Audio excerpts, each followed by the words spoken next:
తెలంగాణకి నువ్వు చెన్నైకి నువ్వు లేకపోతే విదేశాలకి. కాబట్టి ఎవరి ప్రాస్పెక్టస్ వాళ్ళకు ఉంటది. ఎవరిని తప్పడానికి వీల్లేదు. ఎవరిది కూడా ఇది నువ్వు రాంగ్ చేసావు అని చెప్పడం అంత అమాయకత్వం ఇంకోట్లేదు.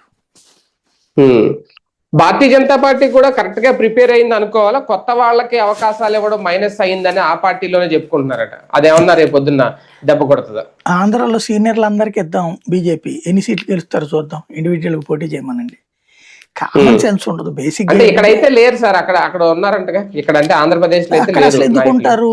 ఇక్కడైతే ఇంకా దానికి ఒకప్పుడు విశాఖపట్నం కార్పొరేషన్ గెలుచుకుని చాలా చరిత్ర ఉంది బీజేపీకి. ఆంధ్రలో చాలా మంది మంచి మంచి నాయకులు తయారయ్యారు. బెంగాల్లో అసలు నాయకుడు ఎవడు ఉన్నాడు? సువేంద్ర అధికారి వాస్తవంగా తృణమూల్ కాంగ్రెస్ సొంత నాయకుడు ఎవడు ఉన్నాడు? బేసిక్ గా ఢిల్లీలో ఉండేటటువంటి లీడర్లను పెంచి పోషించి ప్రోత్సహించడం సాధ్యం కాల. ఇప్పుడు మేజర్ పోటీదారుడు కాదు కదా సార్ బీజేపీ. అక్కడైతే మేజర్ పోటీదారుడు కదా అక్కడ బీజేపీ. ఎప్పుడు? మొన్ననే కదా. ఇప్పుడు అదేలేండి, అంతకు ముందు లేదు కదా. అంతకు ముందు అసలు బీజేపీ అక్కడ సున్నా. ఎక్కడ మంత్రి పదవులే అనుభవించిన రోజున అక్కడ లేదు బీజేపీ బెంగాల్లో.